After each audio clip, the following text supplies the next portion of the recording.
Este 5 de febrero festejamos el 107 aniversario de la promulgación de nuestra Constitución. Nuestra Carta Magna de 1917 se colocó como una de las leyes fundamentales más avanzadas y modernas de principios del siglo XX por reglamentar derechos de carácter fundamental en favor del pueblo mexicano, al tiempo que consolidó instituciones políticas sólidas que actualmente siguen vigentes en nuestro país.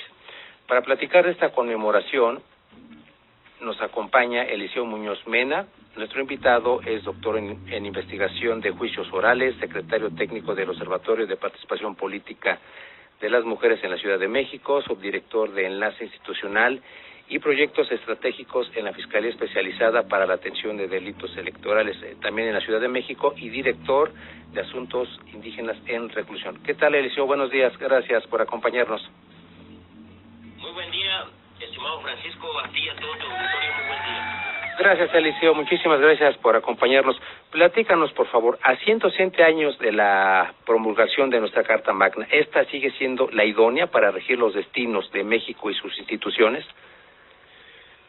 Me parece que al día de hoy, tal cual se encuentra redactada nuestro texto constitucional, es en efecto una constitución política, lo voy a decir de esa manera, de vanguardia. Es una constitución política que incluso trae una gran tradición jurídica. Me voy a permitir comentar también que precisamente nuestra constitución política mexicana, al día de hoy, sin que toquemos todavía, y que seguramente lo vas a hacer, ese gran paquete de reformas que están sobre la mesa actualmente, pero si tomamos en consideración entonces la constitución política a como se encuentra al día de hoy, sigo insistiendo, es idónea. Y voy a hacer un pequeño paréntesis, que nuestra constitución política mexicana actual obedece y incluso se encuentra consolidada, dando cumplimiento a una serie de recomendaciones que en el año 2003 emitió el Alto Comisionado de las Naciones Unidas hacia México, donde le solicitó en el año 2003, en vía de recomendaciones, elevar a rango constitucional los derechos humanos, elevar a rango constitucional el papel que juegan los tratados internacionales en nuestro sistema jurídico mexicano. Le recomendó también realizar una profunda, así se señala, una profunda reforma judicial en materia penal, en materia laboral, en materia de amparo. Y digo esto porque estas reformas, que de cierta manera obedecen a esas recomendaciones de la Organización de las Naciones Unidas, se empezaron a gestar en el año 2008 la reforma procesal penal, el 10 de junio del año 2011 la reforma en materia de amparo, el 6 de junio la reforma en materia de derechos humanos.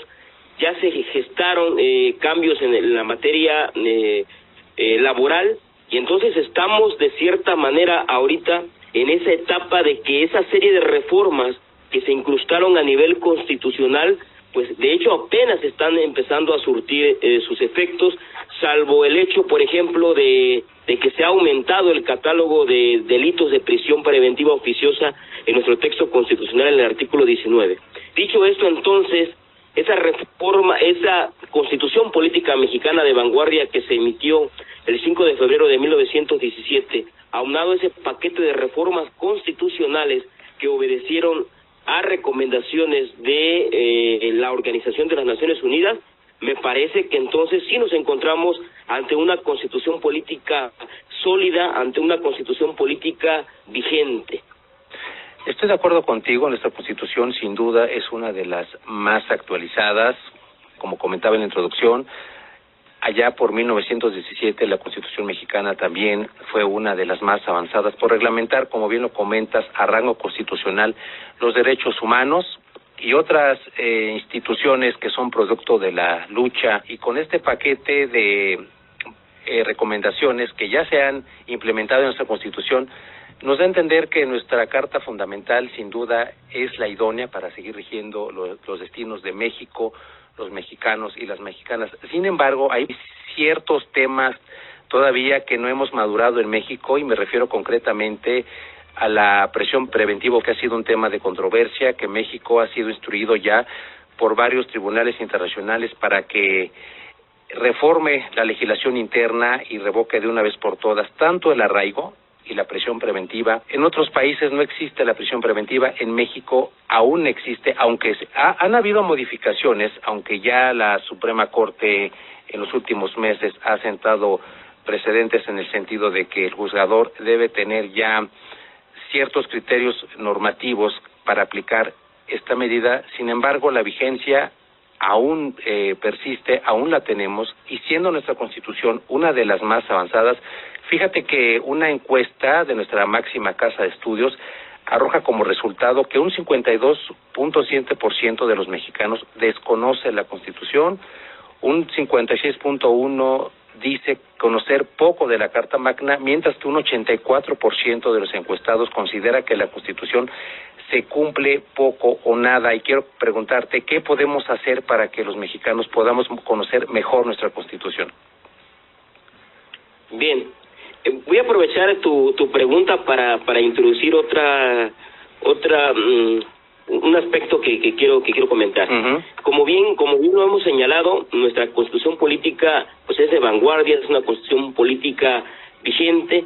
Desafortunadamente, y ahí viera a estos dos elementos, desafortunadamente me parece que el gran problema del Estado mexicano es que, a pesar de que tenemos una Constitución política de vanguardia y a pesar de que tenemos ordenamientos jurídicos bastante consolidados, lo cierto es que en la práctica no se materializan estas instituciones. Claro.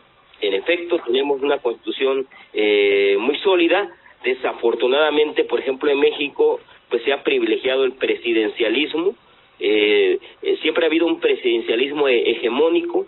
Finalmente, el Ejecutivo Federal durante la vida democrática de nuestro país es quien realmente ha llevado las riendas del poder, y te comento brevemente, a pesar de que tenemos un artículo 49 constitucional que dice que el supremo poder de la Federación para su ejercicio se divide en ejecutivo, legislativo y judicial, y que los tres poderes más importantes o las tres funciones más importantes de la estructura del Estado mexicano se encuentran en un plano horizontal, lo cierto es que hasta el día de hoy somos testigos de cómo finalmente se deposita en una sola persona, voy a decirlo de esa manera, la manipulación de nuestro texto constitucional.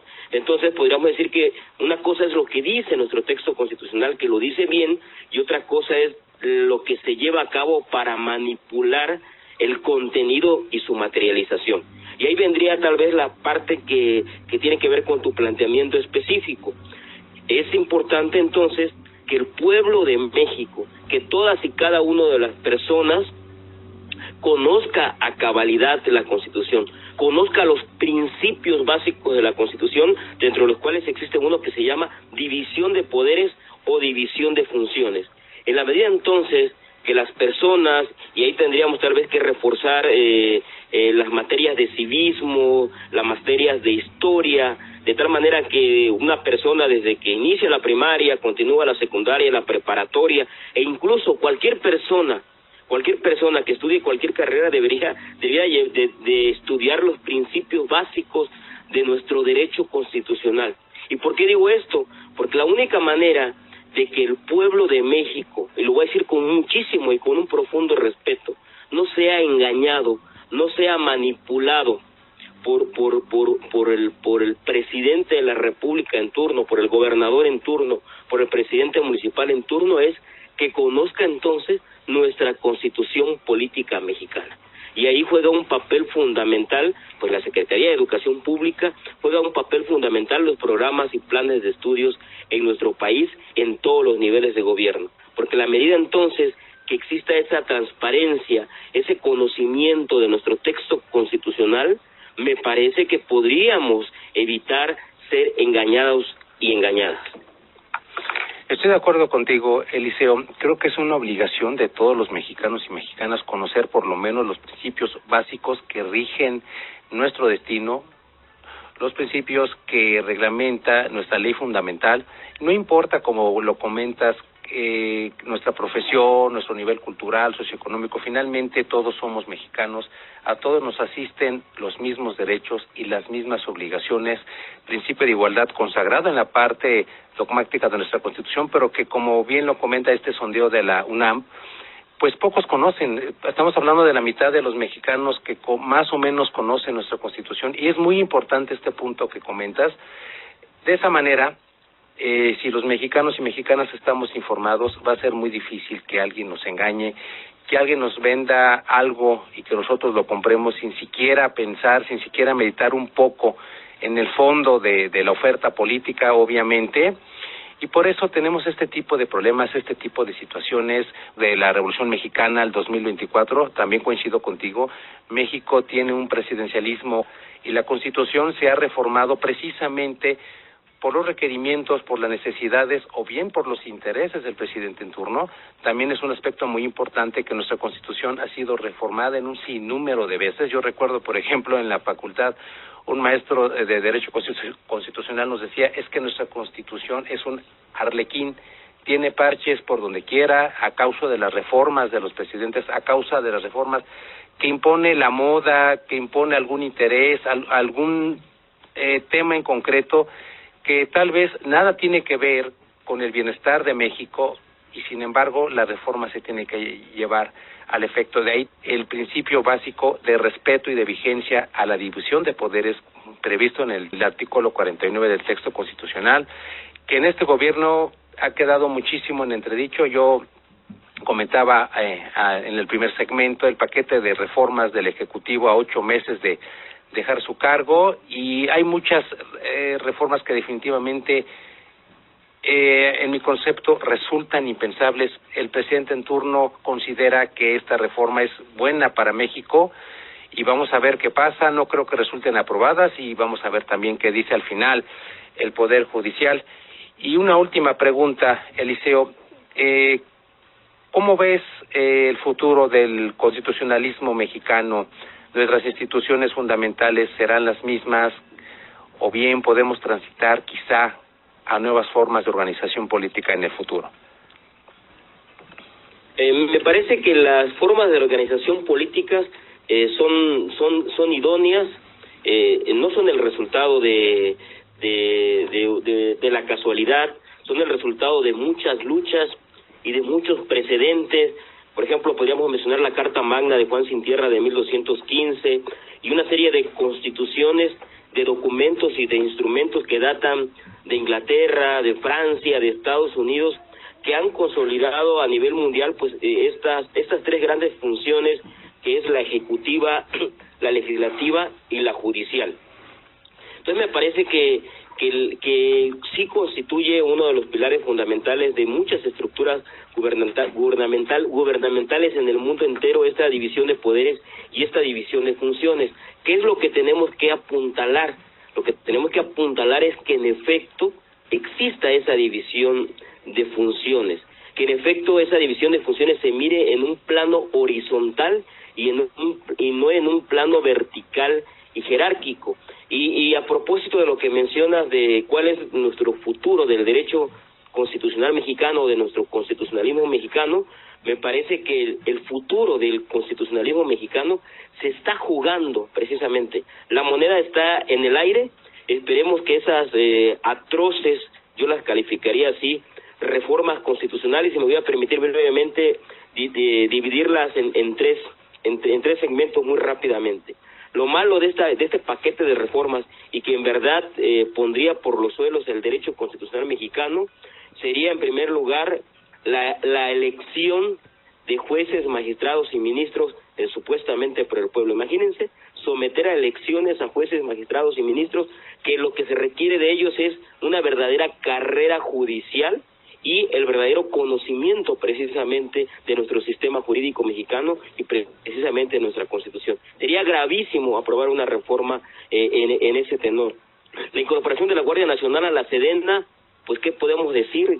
Muy grave. La reforma electoral me parece también que es tal cual, es una reforma electorera, es una reforma muy dirigida a debilitar el ámbito electoral. La desaparición de los órganos constitucionales autónomos juegan un papel fundamental en el marco de nuestro texto constitucional.